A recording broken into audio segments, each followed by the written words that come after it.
L'épilepsie, c'est notre premier sujet de l'année 2023. Et pour en parler, j'ai le plaisir de recevoir à nouveau le docteur Ilan Goldberg, neurologue à l'hôpital Bellinson. Bonsoir, docteur Goldberg, comment allez-vous? Bonsoir, très bien. La dernière fois, nous avons parlé avec le docteur Goldberg des AVC, mais le docteur Goldberg est épileptologue, donc est le mieux à même à parler de l'épilepsie, notre sujet du jour. Et je ne suis jamais tout seul, puisque nous avons le plaisir également d'avoir le docteur Herbstein avec nous, comme à chaque émission. Bonsoir, docteur Herbstein. Bonsoir à vous et meilleurs vœux. Meilleurs vœux, bonne année. Comment ça se passe de votre côté?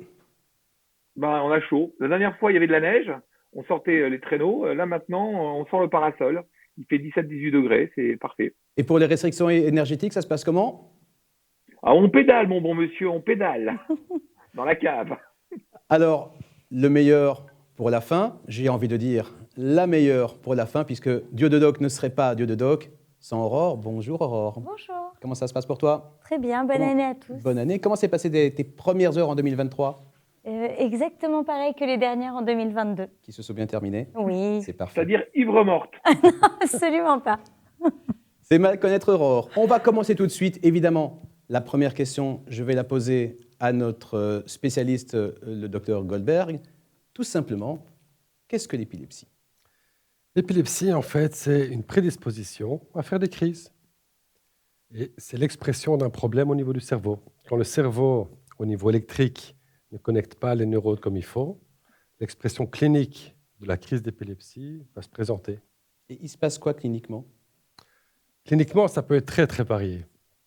Donc, on divise actuellement maintenant les deux types de crises. C'est les crises généralisées, qui commencent d'emblée avec les deux hémisphères, et les crises focales. Les crises focales commencent dans une région du cerveau et éventuellement peuvent se propager à de plus grandes régions au niveau du cortex. Donc, ce que je n'ai pas dit, c'est que l'épilepsie, c'est une maladie du cortex cérébral. C'est dans les deux hémisphères et chaque région, toutes les régions du cerveau peuvent être affectées par l'épilepsie. Mais l'expression de la crise va dépendre de la région qui est responsable d'une certaine fonction cognitive. Docteur Herbstein, la dernière fois qu'on a fait un duo de doc ensemble, on parlait justement des troubles du rythme cardiaque et vous nous expliquiez, pour les gens comme moi qui ne sont pas médecins, que les problèmes du rythme cardiaque, qui était aussi un problème électrique, c'était un peu comme la galère romaine où il y avait la moitié des galériens qui ne ramaient pas en même temps au son du tambour. Est-ce qu'on peut dire qu'il y a aussi un problème de galère avec l'épilepsie, sauf qu'au lieu du cœur, c'est le cerveau?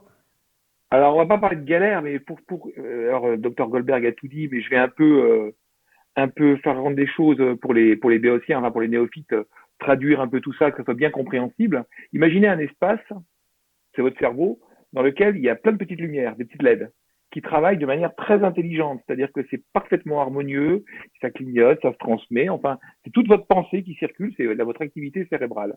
L'épilepsie, c'est quand il y a certaines diodes qui commencent à faire n'importe quoi. Alors, ça peut être dans des régions, c'est-à-dire que, comme on en a parlé, ça s'appelle les crises focales, et puis ça peut être tout le territoire où ces diodes commencent à faire totalement n'importe quoi, d'une manière totalement asynchrone et anarchique, et à ce moment-là, c'est donc ce qu'on peut appeler une grande crise d'épilepsie.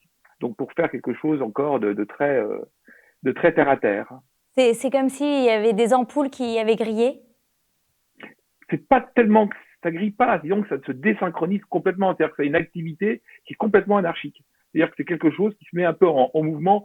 C'est un peu, si vous voulez, pour une autre comparaison, une tempête quand vous avez une mer fermée, vous en avez quelques-unes chez vous, soit toute la mer se déchaîne, et là, c'est la grande crise d'épilepsie, soit c'est certaines régions où il y a des tempêtes qui peuvent se produire. À ce moment-là, c'est ce qu'on appelle les crises partielles.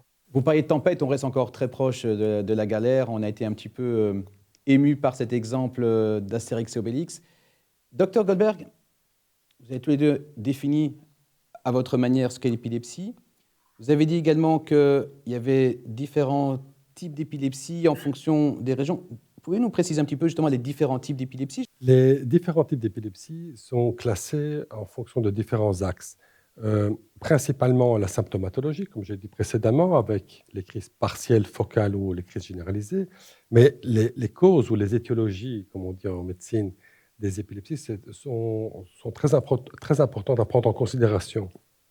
Et donc, il y a des types d'épilepsie génétiques, qui sont pour la plupart des épilepsies généralisées, qui apparaissent à un jeune âge, en l'enfance d'habitude. Je vais vous interrompre. Est-ce que vous pouvez nous définir, avant de continuer, la différence entre une crise généralisée et une crise focale pour nos téléspectateurs? C'est très simple. Ce qui est le plus important pour le définir, c'est comment elle commence, la crise. Si la crise commence d'emblée en agissant sur les hémisphères de manière diffuse, c'est une crise généralisée. Et la caractéristique principale d'une crise généralisée, c'est la perte immédiate de la conscience. Ça peut être accompagné ou bien avec des mouvements.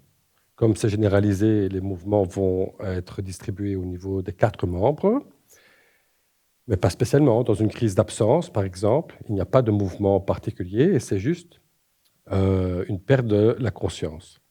Par contre, dans une crise focale, partielle, c'est la zone du cerveau qui est affectée par le foyer épileptique qui va exprimer la symptomatologie ou l'expression clinique de la crise. Si c'est une région qui est responsable du langage, alors au début de la crise, il y aura un trouble du langage, ou bien pour le comprendre, ou bien pour l'expression du langage. Si c'est une zone motrice qui est affectée du côté gauche, par exemple, alors il peut y avoir des mouvements dans la main droite, ou bien dans le pied droit, ou bien une faiblesse au contraire.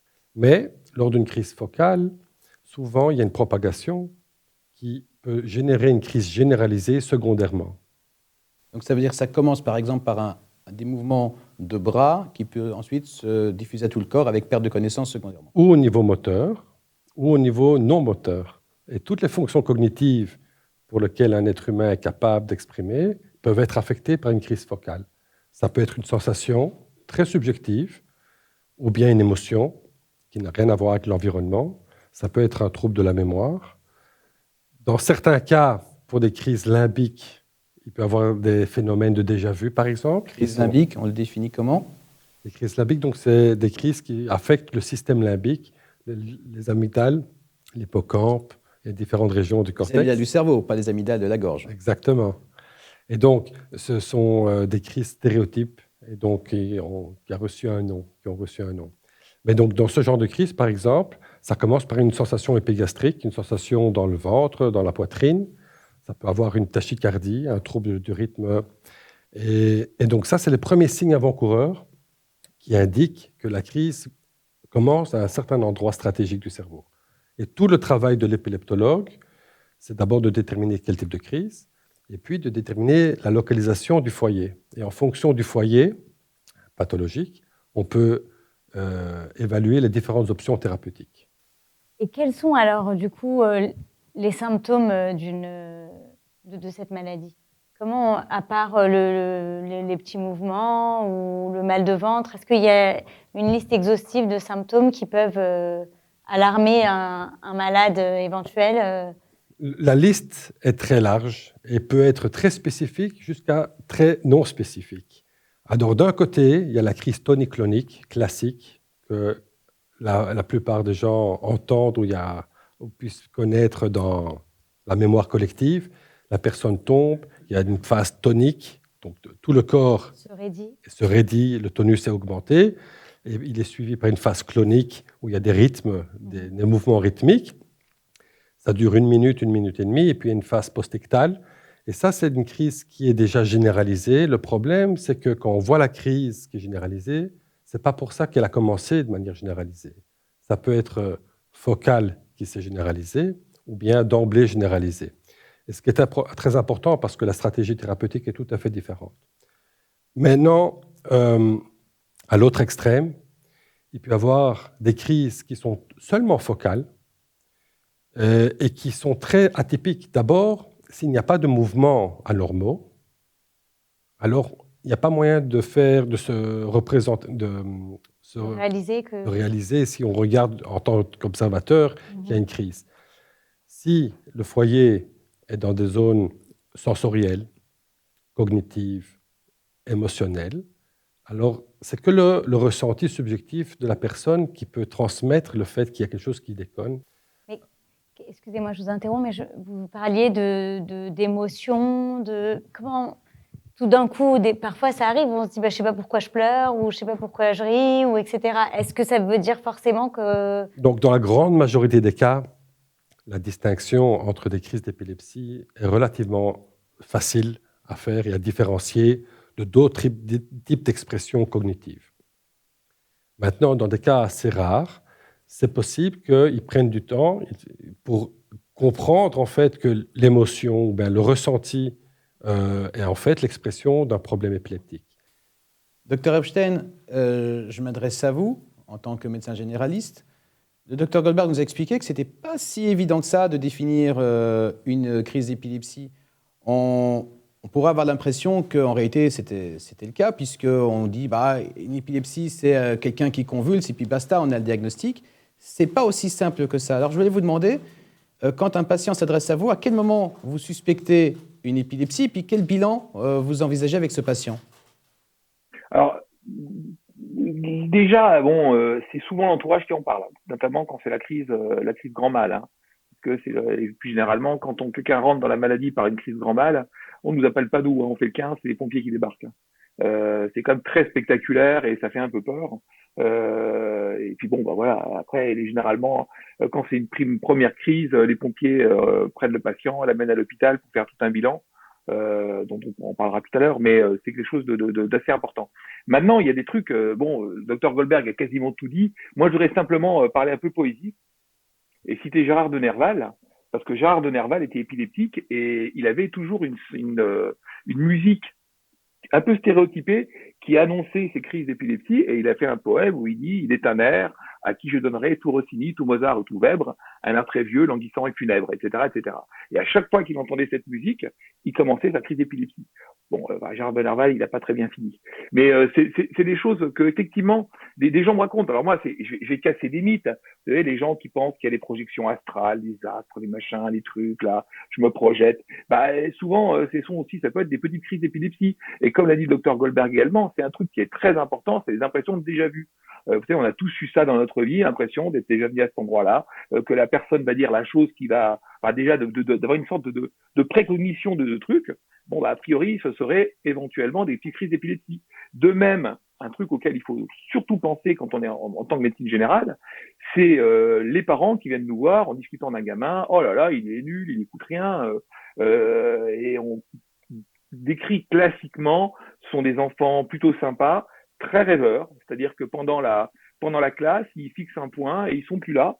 Et au lieu de dire que c'est des gamins qui sont des gros feignants et qu'il faut leur donner des cours du soir, il faut se poser la question de savoir si c'est pas aussi des crises d'épilepsie. Enfin bref, comme l'a dit M. Goldberg, le spectre est tellement large et quelquefois c'est difficile de démêler le bon grain de livret, c'est-à-dire de ce qui est purement de l'émotionnel, et des choses qui peuvent être un peu ensuite rapporter une crise d'épilepsie. Le bilan, la première chose à faire, de toute façon, quand on a quelqu'un qui rentre dans la maladie, c'est faire une IRM ou un scanner cérébral, parce qu'il faut éliminer tout de suite ce qu'on appelle les causes secondaires, hein, c'est notamment les tumeurs cérébrales, les accidents cérébraux. Enfin, il faut éliminer quelque chose qui peut provoquer une crise d'épilepsie.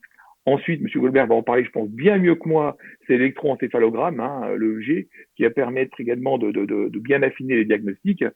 Et puis après, ce sont des surveillances qu'on peut mettre en œuvre, et puis évidemment par les traitements. Vous allez compléter un petit peu ce que nous a dit le docteur Epstein dans le bilan.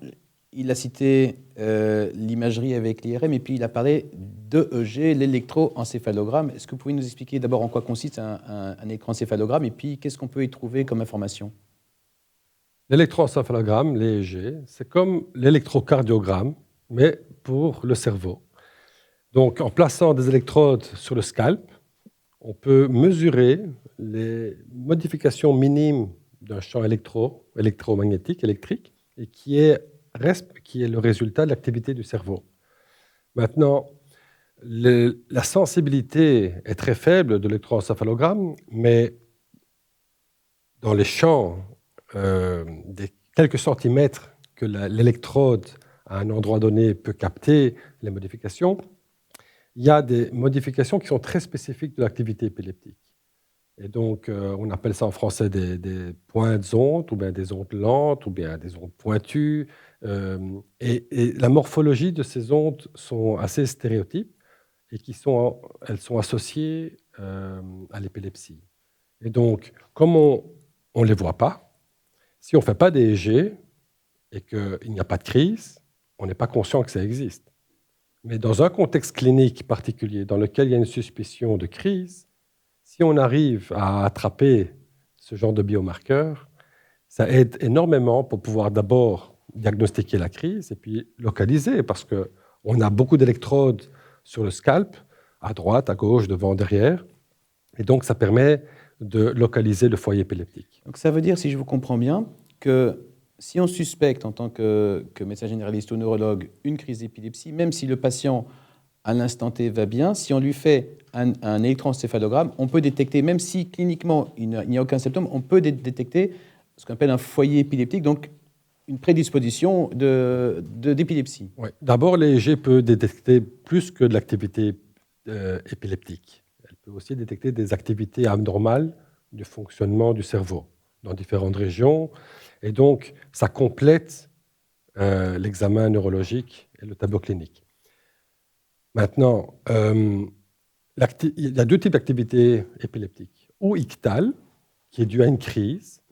Mais ça, c'est très, très rare d'avoir un EEG à un moment donné, que quelqu'un vient depuis la maison dans un laboratoire, on met des électrodes et hop, on va capter une crise. C'est rare, ça arrive, mais ce n'est pas souvent. Mais ce qui est plus important, c'est de capter l'activité interictale, entre les crises. Et ça, c'est un biomarqueur très fort pour l'épilepsie. Et donc, le but de faire l'EEG standard, d'habitude, c'est entre 20 et 30 minutes, de manière au repos, avec les yeux fermés, ouverts, on regarde différentes réactivités. Et donc, la chance de pouvoir capter pendant ces 20 minutes, 30 minutes une activité n'est pas très, très grande. Mais comme c'est un examen qui n'est pas invasif, qui n'est pas coûteux, qui n'est pas dangereux, alors il n'y a aucun problème à le refaire et à le refaire. Maintenant, pour des cas particuliers d'épilepsie, ou bien que le diagnostic n'est pas clair, ou bien que la réaction au traitement n'est pas correcte, attendue, ou bien il faut quantifier la maladie elle-même, alors on fait ce qu'on appelle un vidéo EEG. Et donc ça, c'est une hospitalisation qui dure quelques jours et durant lequel le patient est connecté constamment, nuit et jour, et on attend qu'il y ait une crise. Et donc là, au lieu de faire 20 minutes d'enregistrement, on passe à 24 heures fois 7 jours, 10 jours. Et donc la chance de pouvoir capter une crise est beaucoup plus grande. Maintenant, il y a de nouvelles technologies qui permettent de faire aussi des enregistrements EEG à la maison. Sur 24 heures ? On vient au laboratoire, on se connecte, il y a différents modèles, différents types, et on retourne à la maison, on continue sa vie, 2, 3 jours, 4 jours, 5 jours, puis on retourne au labo avec l'enregistrement, et donc les médecins et les techniciennes, on travaille sur l'enregistrement, et donc on a énormément de data sur l'activité cérébrale. Là, on ne prend pas de douche pendant 3 jours. Et concrètement, oui, comment ça se passe? On se balade avec les électrodes sur la tête pendant 4 jours? Oui. Alors 4 jours, si c'est 4 jours, alors on peut faire des pauses, mais pendant une longue période de temps. C'est intéressant de savoir. Et oui, il y a des limitations, mais encore une fois, toute la question de savoir quel est le problème clinique qui demande d'être plus ou moins proactif ou agressif du point de vue médical. Alors, pour revenir avec les différents types d'expressions d'épilepsie focale, c'est sûr que si une personne a une fois un déjà vu, ce n'est pas un problème. Et ce n'est pas pour ça qu'on va commencer à l'envoyer faire une batterie d'examens MRI. Par contre, si le problème est récurrent et on n'a pas d'autres explications et qu'il faut approfondir le suivi, alors il faut penser à des choses comme l'épilepsie atypique.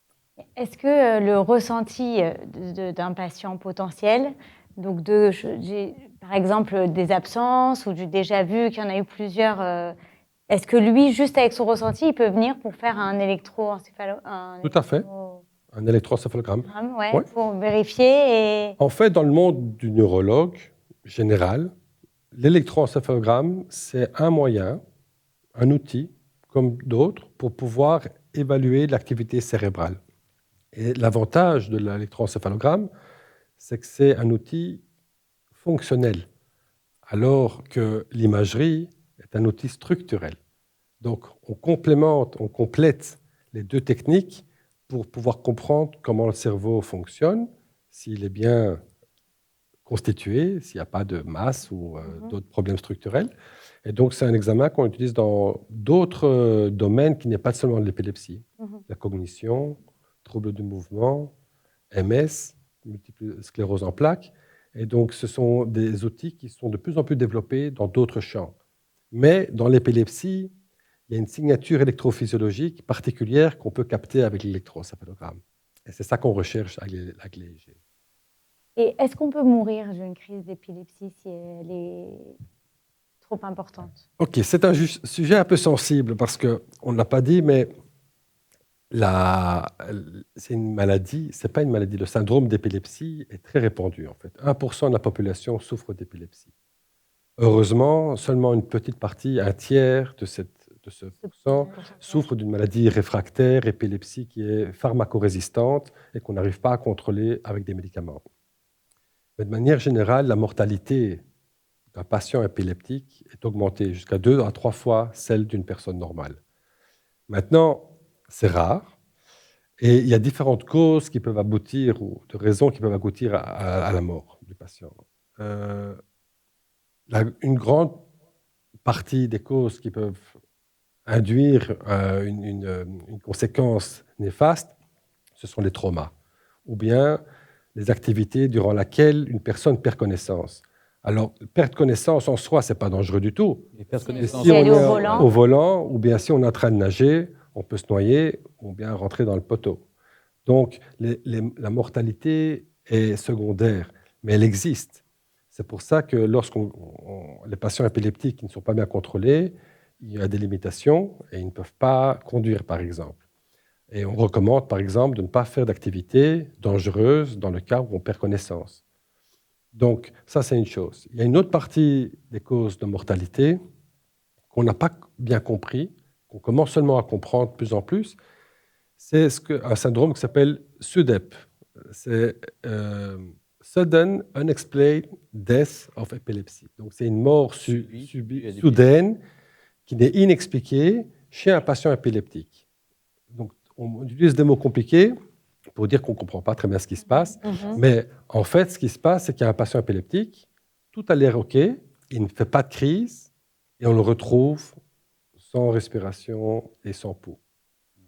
Et donc, on connaît maintenant la relation entre la crise d'épilepsie et l'activité au niveau du brainstem, le quatrième ventricule. Qui est autour du quatrième ventricule, c'est une zone qui est responsable de l'activité de base, comme la respiration et comme l'activité cardiaque. Vous avez discuté ça précédemment. Et donc, une tempête au niveau des hémisphères qui va influencer l'activité de ces zones qui sont cruciaux pour l'activité de base peuvent disjoncter un petit peu. Et donc, dans la métaphore du Dr Epstein, si toutes les lumières s'allument n'importe où, mais on ne peut pas bouger ou bien on ne peut pas parler, on attend que ça passe. Mais si ça touche le fait qu'on ne peut pas respirer ou bien qu'il y ait des troubles du rythme du cœur, ça peut être fatal. Et donc ça, on est de plus en plus conscient de ce syndrome. Et il est rare. Il est surtout présent dans une sous-famille de patients d'épilepsie réfractaire. Et on doit prendre ça en charge de plus en plus. Avant de passer rapidement au traitement de l'épilepsie, question que je vais poser au Dr Goldberg, je voulais voir avec vous, Dr Epstein, s'il y a des facteurs favorisants, des choses qui pouvaient provoquer des crises d'épilepsie. Je sais que la question que je vous avais posée, la même d'ailleurs pour les troubles du rythme, vous avait bien plu. Alors, il y a des facteurs favorisants. Bon, alors on a bien vu qu'il y avait une prédisposition génétique chez certaines personnes, mais une prédisposition ne veut pas dire équation exacte. C'est-à-dire que c'est pas parce que vous avez une prédisposition que forcément vous allez basculer dans l'épilepsie. Maintenant, il y a quand même des facteurs favorisants qu'on connaît parfaitement bien, qui sont parfaitement identifiés. Alors le principal, on va encore dire c'est l'alcool. L'alcool est quelque chose, l'ennemi juré d'ailleurs. Un patient épileptique, on lui fait jurer sur la Bible de ne plus jamais toucher une goutte d'alcool. Enfin, après, il fait ce qu'il veut. Mais bon, on sait très bien que c'est très dangereux. La fatigue également. C'est-à-dire qu'on sait aussi que des gens qui sont un petit peu qui jouent un petit peu, qui sont un peu sur la réserve, qui tirent un peu trop sur la corde, s'il y a une prédisposition, sont plus enclins à faire des crises d'épilepsie. Bon, alors vous savez, il y a les jeux vidéo, vous avez déjà vu dans les jeux vidéo, il y a toujours un avertissement, attention pour les épileptiques, parce qu'il y a des lumières thromboscopiques. c'est le thromboscope, c'est ce qu'on voit aussi en boîte de nuit. C'est quelque chose qui peut aussi provoquer une crise d'épilepsie. Il y a certaines toxines, notamment la cocaïne, qui est un grand facteur épileptogène également. Et puis, bon, a priori, dans 30% des cas, il n'y a pas de cause, hein, ça vient comme ça. Mais alors moi, je vais refaire encore un tout petit poil d'histoire. Vous savez qu'il y a quelqu'un de très célèbre qui était épileptique. Il y a 2 personnes très célèbres, et ça ne les a pas empêchés de devenir très célèbres. Hein, c'est Jules César et Tolstoï. Hein. Donc l'épilepsie n'est pas du tout un facteur négatif au niveau du développement intellectuel d'un patient. C'est important de le rappeler parce que entre les crises, la personne peut fonctionner tout à fait normalement et il n'y a aucun élément qui permette de décerner un problème d'épilepsie. Et donc, ce ne sont que les crises qui peuvent être très rares ou très fréquentes qui est l'expression du problème.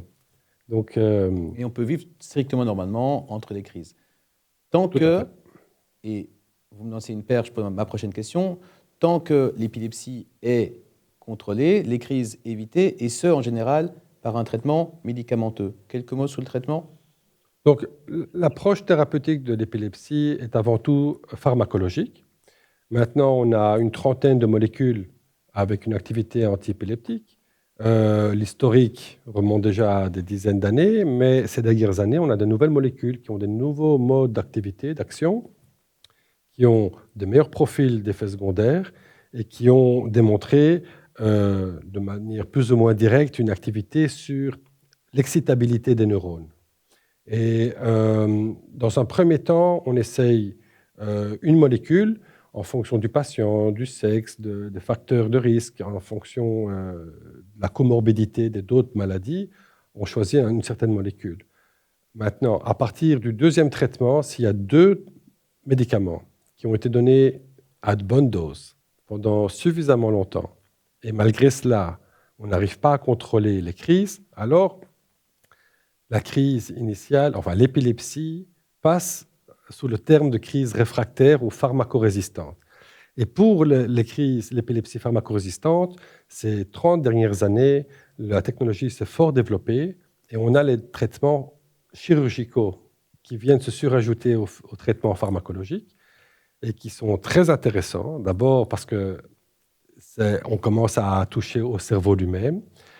Et il y a différents types de traitements chirurgicaux. La première, c'est la résection. Si on arrive à déterminer le foyer ou une petite lésion qui est responsable du foyer, on peut faire une chirurgie résective. Et on l'enlève. On l'enlève. Dans le cas d'une épilepsie temporale lésionnelle, par exemple, 60 à 70% des cas sont seizure-free ou bien sans crise à la suite du traitement. C'est un cas un peu particulier. Mais il y a différents types de traitements maintenant avec l'électrophysiologie, dans lequel on peut mettre des pacemakers, des stimulateurs électriques, ou bien en dehors du cerveau, sous la peau, et qui vont stimuler le nerf vague dans la gorge, qui lui envoie des signaux au niveau du cerveau et qui fait une modulation de l'activité cérébrale. Et ça a été démontré que c'est assez efficace comme les médicaments. Ou bien on peut implanter des électrodes directement dans le foyer épileptique, ou bien dans des zones stratégiques qui empêchent la propagation des crises, comme le Deep Brain Stimulation. Et donc ça, ce sont des techniques nouvelles qui se développent, qui sont testées et qui ont démontré leur efficacité. Mais tout le grand jeu pour l'instant, c'est en fait de sélectionner les patients qui sont les plus susceptibles à répondre de manière optimale pour un certain type de traitement. Donc si je vous comprends bien, globalement, on commence par des traitements médicamenteux, donc des comprimés à prendre qui permettent de réguler et de diminuer le nombre de crises. Quand, malgré tout, malgré les médicaments, il y a encore de nombreuses crises, on a un autre type de médicament où on rajoute éventuellement de nouvelles molécules. Et puis si tout ça ne fonctionne pas, il y a ce que vous avez expliqué très clairement, diverses interventions de type chirurgical. Tout à fait. Et si on se rend compte qu'une personne devant nous dans la rue fait une crise d'épilepsie, comme vous nous l'avez décrite, avec d'abord la phase tonique, la phase de mouvement, etc., qu'est-ce qu'on peut faire ? Alors, il y a une idée reçue qu'on peut avaler sa langue. Ouais. Alors, ce n'est pas vrai. J'ai fait une erreur de mentionner ça même, mais physiologiquement parlant, on ne peut pas avaler sa langue. Au contraire, quand on rentre dans cette phase tonique, comme tous les muscles se contractent, si on met quelque chose en bouche, les doigts, une cuillère, quoi que ce soit, pour éviter, c'est le meilleur moyen de se casser les dents ou bien de perdre son doigt. Donc, ne rien mettre en bouche. Par contre, il faut veiller à ce que la personne qui n'est pas capable de prévenir à un danger, de pouvoir faire passer le temps de la crise, c'est-à-dire que, étant donné qu'on ne contrôle pas la respiration, les sécrétions peuvent s'accumuler et peuvent rentrer dans les poumons, alors ça peut faire un problème respiratoire. Donc, on met le patient sur le côté pour que les sécrétions latérale de sécurité. en PLS, pour que s'il y a des sécrétions ou des objets dans la bouche, ça n'encombre pas la respiration. On attend que la crise passe. D'habitude, la grande majorité des crises, 80-90% des crises, durent 1 minute à 2 minutes. Dans les cas rares, il peut y avoir des crises successives ou bien un état de mal qui s'appelle le status epilepticus, qui est une urgence médicale. Mais dans la plupart des cas, on attend que la personne, en faisant des mouvements, ne se tape pas la tête, ne reçoive pas des coups, qu'elle soit protégée de l'environnement. Et dans la grande majorité des cas, ça s'arrête spontanément. Et donc, il faut voir que la personne reprend ses états. Il ne faut pas stimuler la personne. Il ne faut pas commencer à essayer de la réveiller parce que le cerveau n'est pas en état de fonctionner. Et donc, au contraire, quand la personne est confuse après une crise, de manière paradoxale, elle peut être violente ou désagréable, mais ce qui n'est pas du tout l'état du patient. Donc, on laisse la personne se remettre d'appoint. Docteur Epstein, pour conclure cette émission, je reviens encore vers vous. J'ai envie de vous demander quelles conclusions vous pourrez apporter, vous, en tant que médecin généraliste, à cette émission sur l'épilepsie.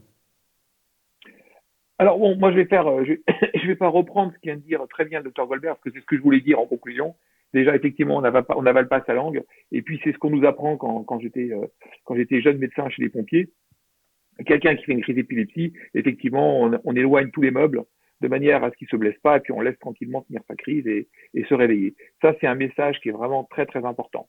L'autre message qui me paraît fondamental, c'est par rapport donc à la prise en charge de la médecine générale des traitements.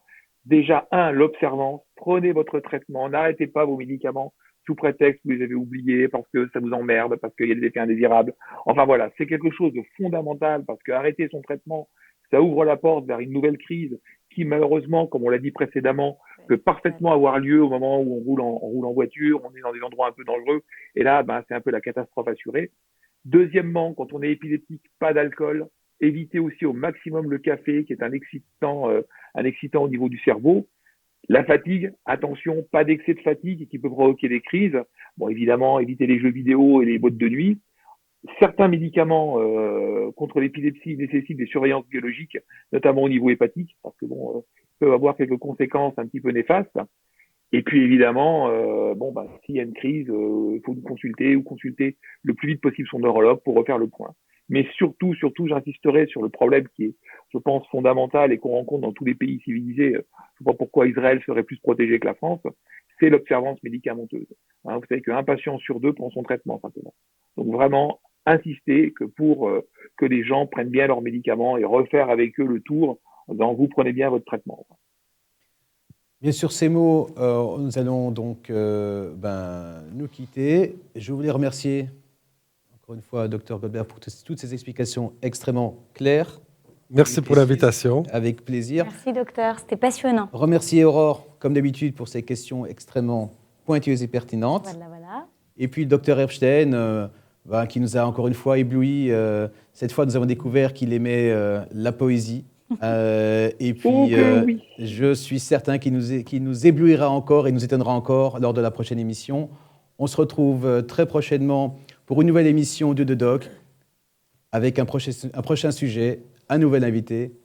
À très bientôt et puis, encore une fois, une très bonne année 2023. À très vite.